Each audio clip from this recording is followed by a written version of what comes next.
कल्पना कीजिए कि एक बहुत ही भयंकर आग लगी है। दो पड़ोसी हैं जो असल जिंदगी में एक दूसरे की शक्ल तक देखना पसंद नहीं करते। हाँ, मतलब एक दूसरे से बिल्कुल नफरत करते हैं। बिल्कुल शक्ल तक नहीं देखना चाहते, लेकिन वो उस आग को बुझाने के लिए साथ आते हैं। एक ही पाइप से पानी डाल रहे हैं, कंधे से कंधा मिला के काम कर रहे हैं। एक तरह से उनकी मजबूरी है उस वक्त। मजबूरी में।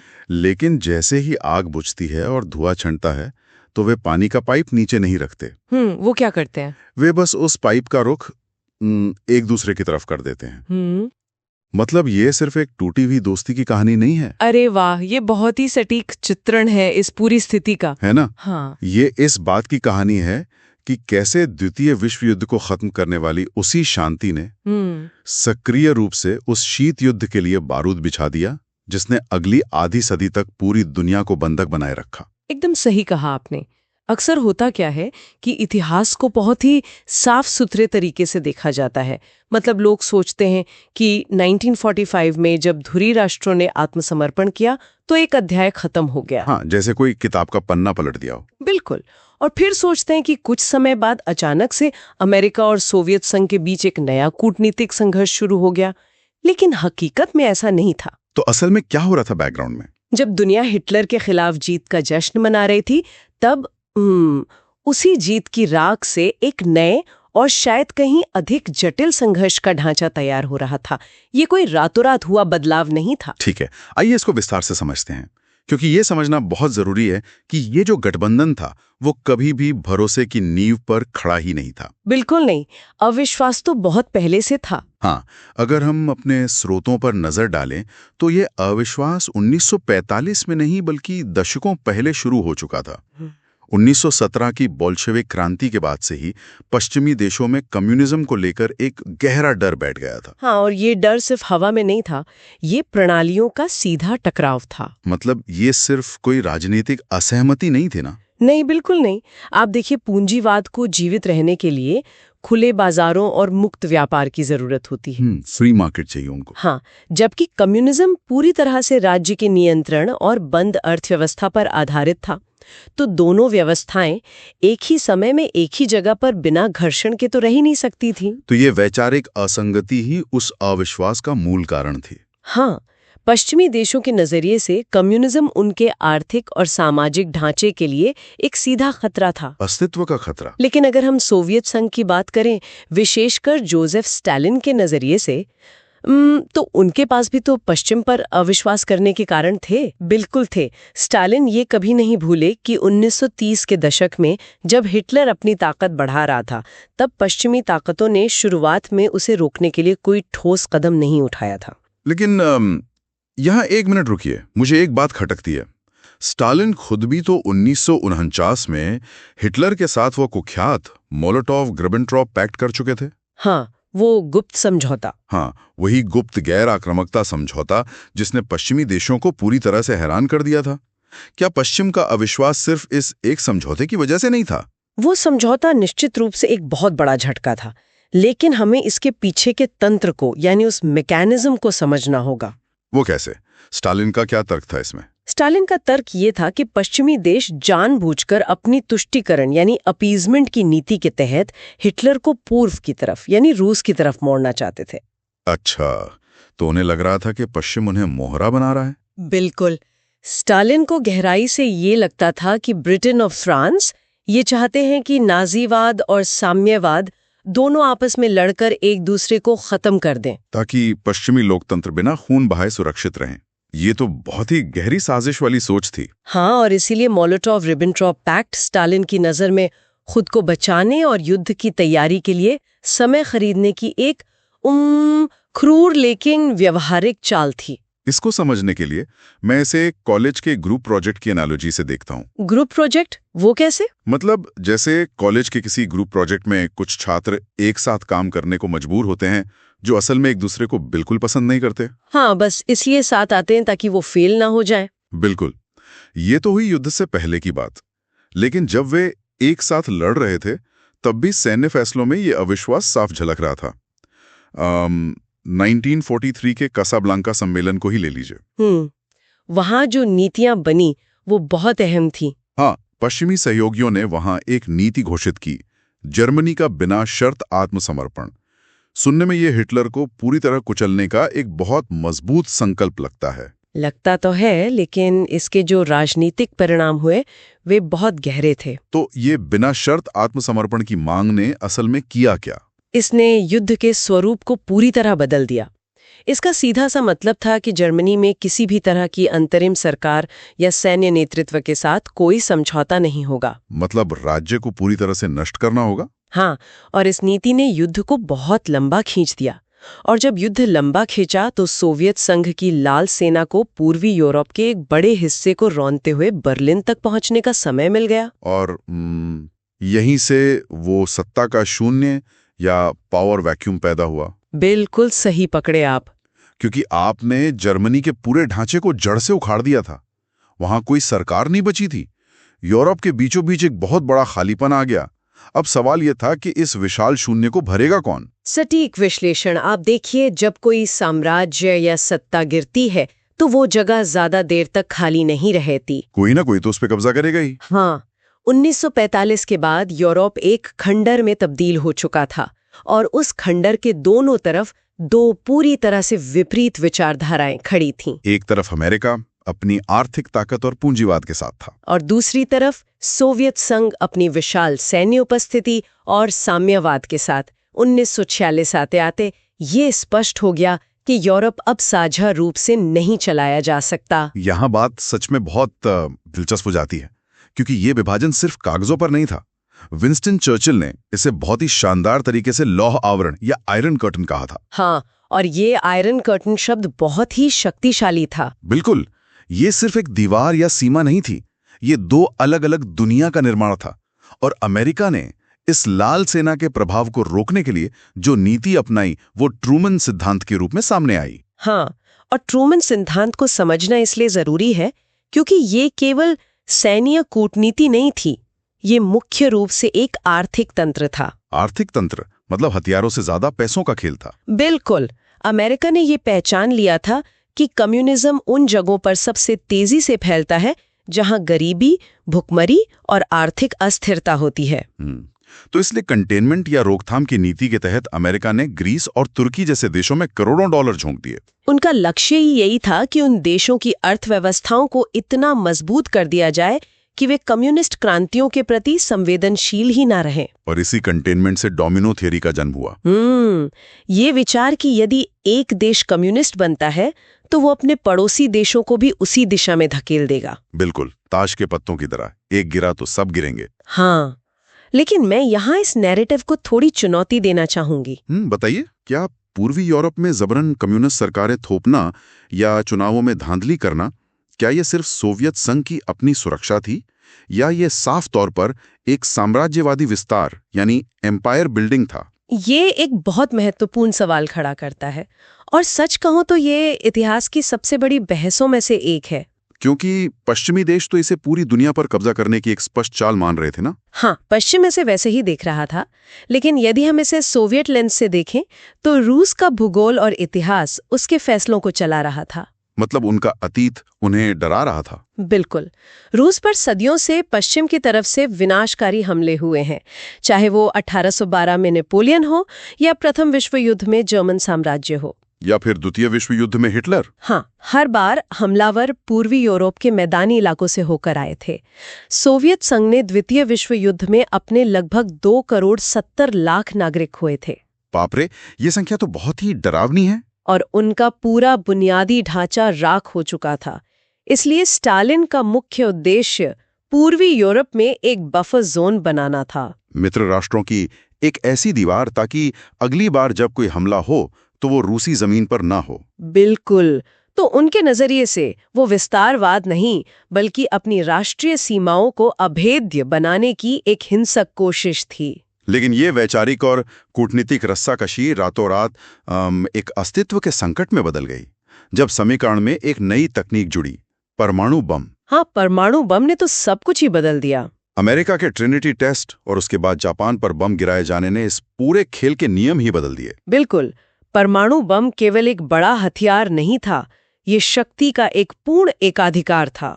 मतलब जब तक केवल अमेरिका के पास ये तकनीक थी, सोवियत संघ की विशाल पारंपरिक सेना और उसके टैंकों का कोई रणनीतिक मूल्य नहीं था। सही कहा। स्टालिन को ये बात बहुत अच्छी तरह पता थी। इसलिए कूटनीति से ज्यादा सोवियत संघ ने जासूसी पर अपना पूरा ध्यान केंद्रित कर दिया। और यहीं पर हम उन दिलचस्प घटनाओं को देखते हैं जो किसी थ्रिलर उपन्यास से कम नहीं है। मैनहट्टन प्रोजेक्ट, जो दुनिया का सबसे सुरक्षित और गुप्त प्रोग्राम होना चाहिए था, उसके अंदर सोवियत जासूस मौजूद थे। बिल्कुल, क्लॉस फॉक्स और थियोडोर हॉल जैसे उच्च स्तरीय वैज्ञानिक। और यहाँ जो बात मुझे सबसे ज्यादा हैरान करती है वो है थियोडोर हॉल का तर्क। हाँ, उनका मामला बहुत ही अलग था। वो कोई पैसे के लिए काम करने वाला भाड़े का जासूस तो था नहीं। सही कहा। थियोडोर हॉल का मामला ये समझने के लिए महत्वपूर्ण है कि शीत युद्ध में वैचारिक निष्ठा ने राष्ट्रवाद को कैसे पीछे छोड़ दिया था। तो उनका असल मकसद क्या था? हॉल का गहराई से ये मानना था कि अगर दुनिया को बचाना है तो किसी एक देश के पास इतना बड़ा और विनाशकारी हथियार नहीं होना चाहिए।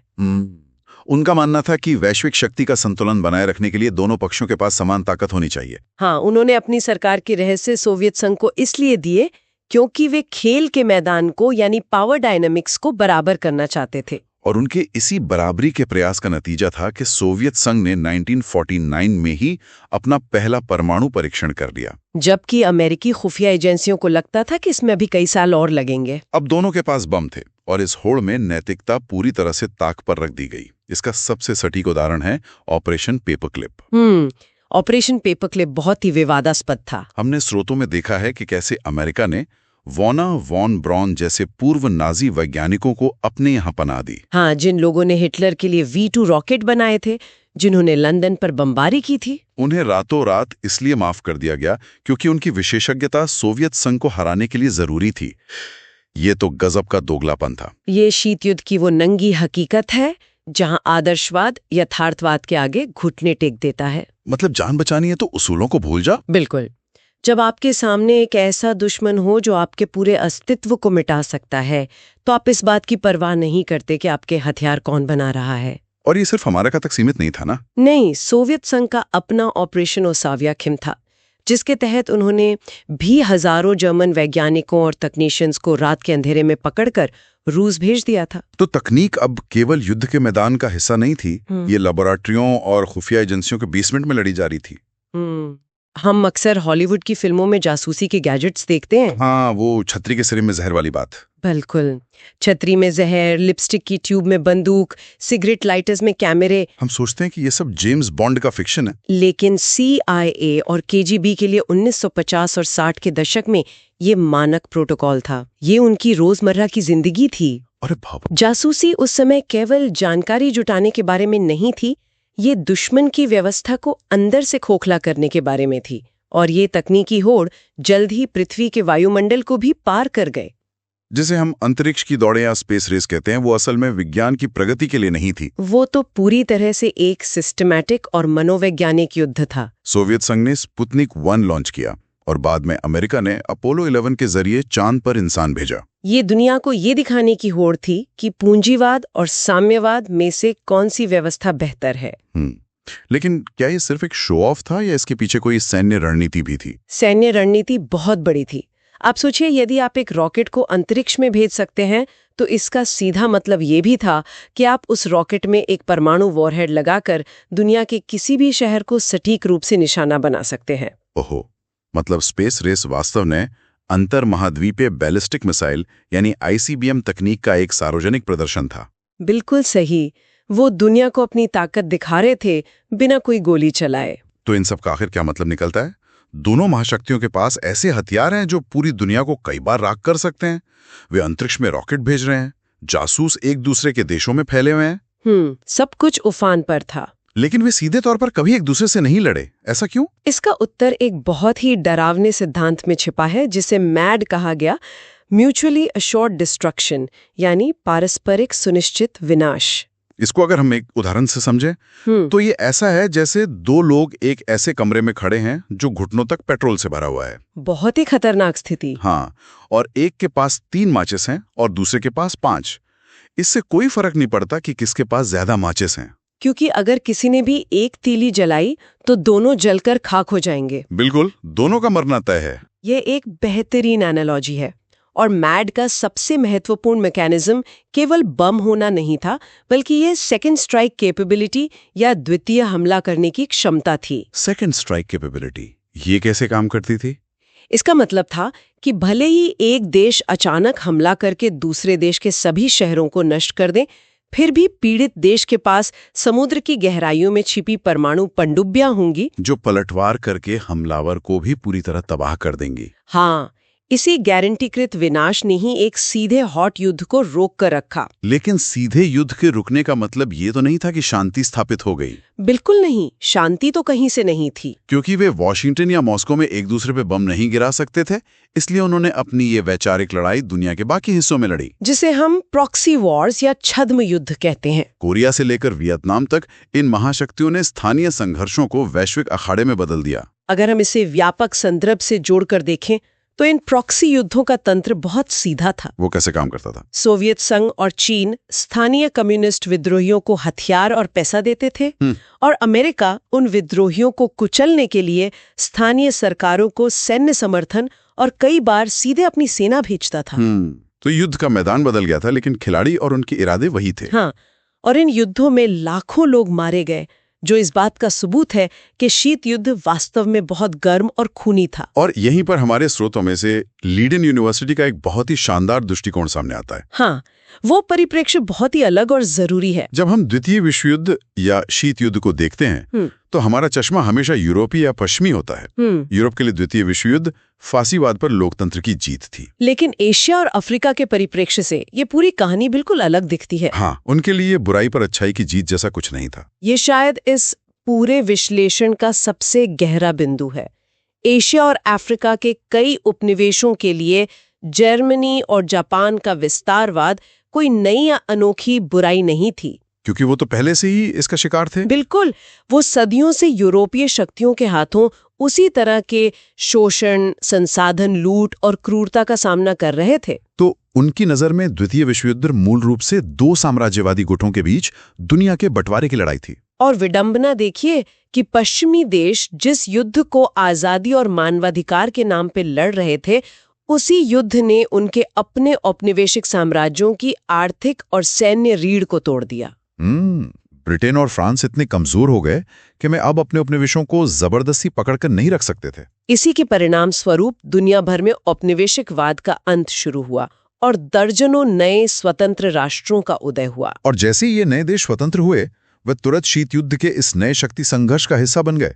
हाँ, अमेरिका और सोवियत संघ इन नव स्वतंत्र देशों को अपने अपने गुट में शामिल करने के लिए कूटनीतिक और आर्थिक दबाव डालने लगे। इसी ने वैश्विक राजनीति में तीसरी दुनिया या थर्ड वर्ल्ड के नैरेटिव को जन्म दिया। वे देश जो न तो अमेरिका के पूंजीवादी ब्लॉक का हिस्सा बनना चाहते थे और न ही सोवियत संघ के कम्युनिस्ट ब्लॉक का। तो अगर हम इस पूरी चर्चा के धागों को एक साथ पिरोएं तो कहानी ये है कि द्वितीय विश्व युद्ध के खत्म होने से दुनिया में शांति नहीं आई, बल्कि एक ग्रुप प्रोजेक्ट खत्म हुआ और सत्ता के उस खालीपन ने एक नई वैचारिक और तकनीकी दौड़ को जन्म दिया। अविश्वास की जड़ें जो दशकों पहले बोई गई थीं, वे परमाणु हथियारों की छांव में एक ऐसे छद्म युद्ध में बदल गईं जिसने दुनिया का नक्शा ही बदल दिया। और इसका प्रभाव केवल भू राजनीति तक सीमित नहीं रहा। आज हम जिस आधुनिक जीवन को जी रहे हैं वो काफी हद तक इसी शीत युद्ध का बाय प्रोडक्ट है। वो कैसे? उदाहरण के लिए आज के आधुनिक कंप्यूटरों का प्रारंभिक विकास मिसाइलों के प्रक्षेप वक्र की सटीक गणना करने के लिए हुआ था। अरे हाँ, ये तो हम भूल ही जाते हैं। अंतरिक्ष अन्वेषण, सैटेलाइट संचार और यहाँ तक कि चिकित्सा के क्षेत्र में पेनिसिलिन का बड़े पैमाने पर उत्पादन, ये सब उसी सैन्य और तकनीकी प्रतिस्पर्धा के सीधे परिणाम हैं। ये इतिहास की एक अजीब सच्चाई है कि इंसानियत की सबसे बड़ी छलांगें अक्सर उसके सबसे गहरे डरों से प्रेरित होती हैं। बिल्कुल, डर ने ही हमें इतना आगे धकेला। चलिए, इस गहरे विश्लेषण को खत्म करने से पहले मैं एक विचार के साथ इस चर्चा को विराम देना चाहूंगा। एक पल के लिए सोचिए, बताइए, क्या होता अगर ट्रिनिटी टेस्ट कभी सफल ही नहीं होता? अगर परमाणु बम जैसी कोई चीज कभी ईजाद ही नहीं होती? ये तो बहुत ही बड़ा सवाल है। क्या पारस्परिक सुनिश्चित विनाश या मैड के खौफ के बिना ये शीत युद्ध बहुत पहले ही एक और विनाशकारी पारंपरिक हॉट वर्ल्ड वॉर में बदल जाता? या फिर बिना किसी महाविनाश के डर के क्या ये दोनों महाशक्तियां कभी अपने वैचारिक मतभेदों को सुलझा पाती? ये एक ऐसा सवाल है जिसका कोई निश्चित जवाब नहीं है, लेकिन ये निश्चित रूप से इतिहास और मानवीय प्रवृत्तियों को देखने के हमारे नजरिए को बदल देता है।